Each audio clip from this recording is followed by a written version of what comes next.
Yosemite Park. I never believed in ghosts or any of that paranormal crap. But after what happened to me in Yosemite last summer, I'm not so sure anymore. It was supposed to be a fun camping trip with my buddies. We'd been planning it for months. A week of hiking, climbing, and chilling in one of the most beautiful places on Earth. I'd been to Yosemite before, but only as a kid with my parents. This time was different. We were going to really explore the park, get off the beaten path. The first couple days were awesome. We hiked up to Glacier Point, took in the insane views of Half Dome, and even did some bouldering in the valley. But on the third night, things started getting weird. We were sitting around the campfire, passing around a bottle of whiskey and trading stories. That's when Jake mentioned he'd heard about some creepy stuff happening in the park over the years. Said he'd read about it online before the trip. Apparently there's this thing called the Yosemite Screamer, he said, his face eerily lit by the flickering fire. Hikers have reported hearing blood-curdling screams echoing through the forests at night. But when rangers investigate, they never find anything. I rolled my eyes. Come on, man. It's probably just a mountain lion or something. Jake shook his head. Nah, people say it sounds human. Too human. I was about to argue when we heard it. A high-pitched scream pierced the night, echoing off the granite cliffs around us. We all froze, eyes wide, straining to hear. Very funny, Jake, I said after a moment, trying to keep my voice steady. Nice try. But the look on Jake's face told me he wasn't joking. The scream came again, closer this time. It sounded like a woman in terrible pain. We scrambled to our feet, shining our headlamps into the darkness surrounding our campsite. That's when I saw it, a pale, emaciated figure darting between the trees, just at the edge of the light. It moved in a jerky, unnatural way. Holy shit, I whispered. Did you guys see that? Before anyone could answer, our fire went out. Just like that. 1 second it was burning bright, the next. Total darkness. The screaming started again, this time from multiple directions. It was all around us. I fumbled for my phone trying to turn on the flashlight. But it was dead. So were all our other devices. What happened next is still a blur. We ran blindly through the woods, tripping over roots and rocks, the screams always right behind us.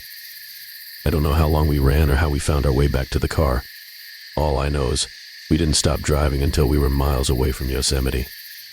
We never talked about that night again. But sometimes, when it's quiet, I swear I can still hear those. Hoia Baciu Forest, I never should have come to this damn forest.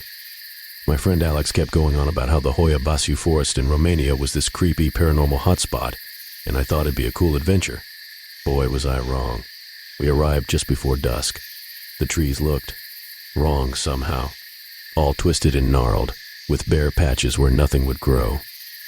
I'd read online that electronic devices often malfunction here, so I wasn't surprised when my phone lost signal.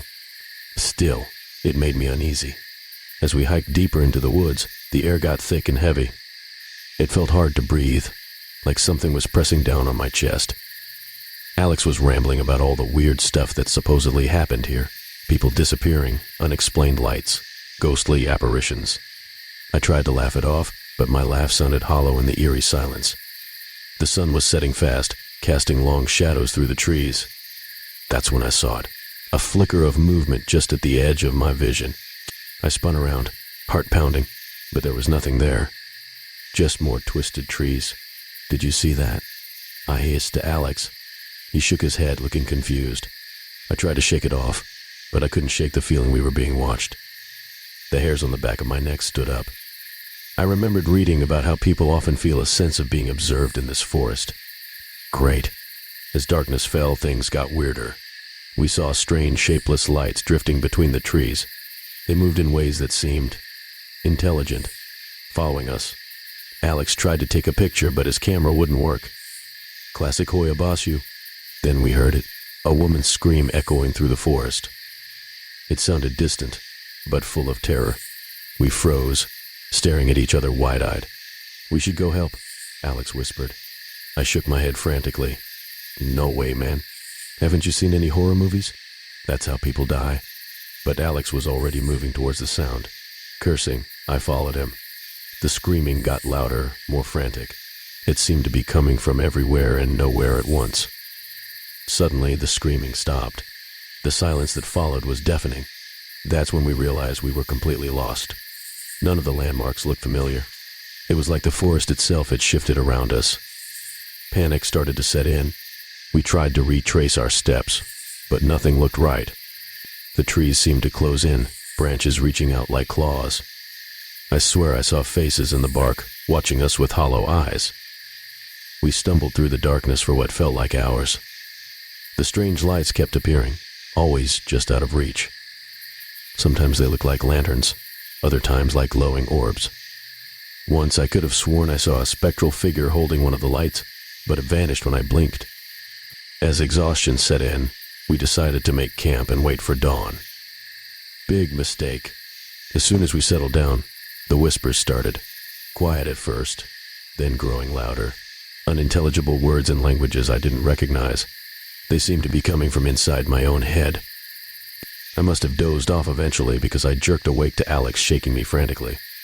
"Look," he hissed, pointing. There, at the edge of our campsite, stood a woman in a white dress. She was pale, almost glowing in the moonlight, and she was floating several inches off the ground. I scrambled to my feet, heart pounding. The woman smiled, revealing sharp teeth. Then she vanished, leaving behind only a cold mist. We ran. I don't know for how long. We just ran blindly through the trees, branches whipping our faces. Those weird lights seemed to be all around us now, herding us deeper into the forest. Just when I thought my legs would give out, we burst into a clearing. In the center stood a circle of mushrooms, a fairy ring, I remembered them being called. Beyond it, I could see the edge of the forest and the faint glow of distant streetlights. We didn't hesitate. We sprinted across the clearing and didn't stop until we hit pavement. Looking back, the forest loomed dark and silent, but I swear I could still see those lights watching us from between the trees. We made it out. But sometimes, late at night, I still hear those whispers. And I know, deep down, that a part of me never left that forest. Aokigahara. I never should have gone into that damn forest. It's been 3 months since my trip to Aokigahara, and I still can't sleep without the lights on. It all started when my buddy Kinji dared me to spend a night there. He knew I was into paranormal stuff, always watching ghost hunting shows and reading creepypastas. But Aokigahara, that was different. Even the locals avoid that place like the plague. I remember standing at the edge of the forest, my heart pounding. The trees looked wrong somehow, all twisted and gnarled. As soon as I stepped in, the temperature dropped like 10 degrees. My phone lost signal immediately, and my compass started spinning wildly. The silence hit me first. It was like the forest swallowed every sound. I could hear my own heartbeat echoing in my ears. As I went deeper, I started feeling. Watched. You know that prickly feeling on the back of your neck? Yeah, that. But 100 times worse. About 2 hours in, I heard something that made my blood run cold. It sounded like a kid crying, but distorted, like it was coming from underwater or something. I called out, thinking maybe someone was lost. Big mistake. The crying stopped instantly. Then I heard footsteps. Fast, getting closer. I panicked and ran, branches scratching my face as I bolted through the undergrowth. I tripped on a root and fell hard, the taste of blood filling my mouth. When I looked up, I saw her. This woman, hanging from a tree about 10 feet away.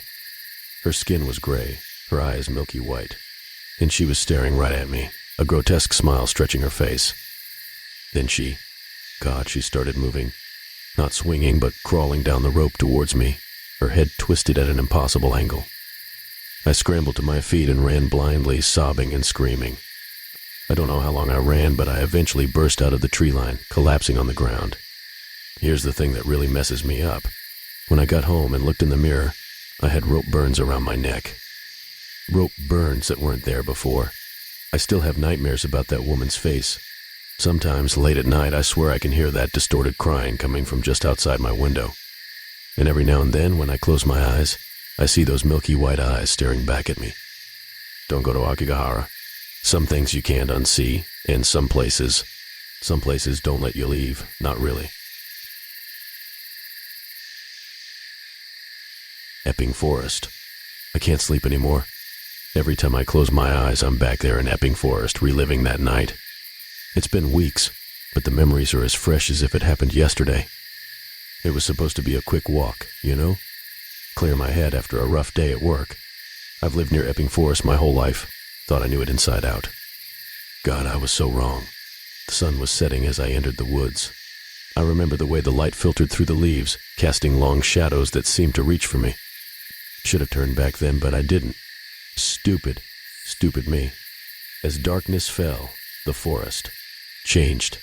The familiar paths twisted, leading me deeper into the woods. My phone died, leaving me in pitch black. That's when the whispers started. At first, I thought it was just the wind. But no, these were words. Barely audible, but definitely there. "Join us," they said. "Stay with us forever." My skin crawled as I realized the voices seemed to be coming from the trees themselves. I started running, branches clawing at my face and arms. I could feel blood trickling down my cheek, but I didn't stop. That's when I saw her. A woman in a tattered white dress, standing in a clearing ahead. Her back was to me, long black hair hanging limp and wet. I called out, desperate for help. She turned, and at her face. It wasn't a face at all, just a swirling black void where features should be. I screamed and ran in the opposite direction. The forest seemed alive around me, roots rising to trip me, branches swinging down like clubs. I swear I heard laughter, cruel, inhuman laughter echoing through the woods. Suddenly, I was at the edge of Connaught Water. The pond's surface was as black as oil, perfectly still despite the wind.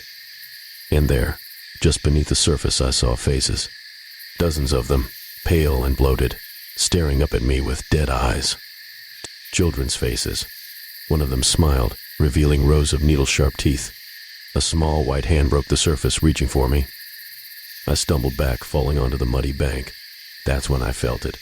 Something grabbed my ankle. I looked down and saw a rotting hand emerging from the earth, its bony fingers digging into my flesh.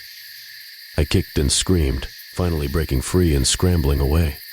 I ran and ran, branches whipping my face, unseen things snapping at my heels. I don't know how long I ran, or how I found my way out. I just remember bursting out onto the road, my car a blessed sight in the darkness. I drove home in a daze, shaking and crying. When I finally got home and looked in the mirror, I almost screamed again. My face was scratched and bleeding, yes, but that wasn't the worst part. My hair, which had been brown that morning, was now streaked with white. I've tried to convince myself it was all in my head. A hallucination, a bad dream. But I know it wasn't. The scratches have healed, but sometimes, late at night, I still feel that rotting hand on my ankle. And when I look out my window towards Epping Forest, I swear I can see a pale figure in a white dress, watching me from the tree line. I'm moving away next week. Far away. But deep down, I know it won't matter. Whatever's in those woods, it's not done with me. And sooner or later, it's gonna come for me again.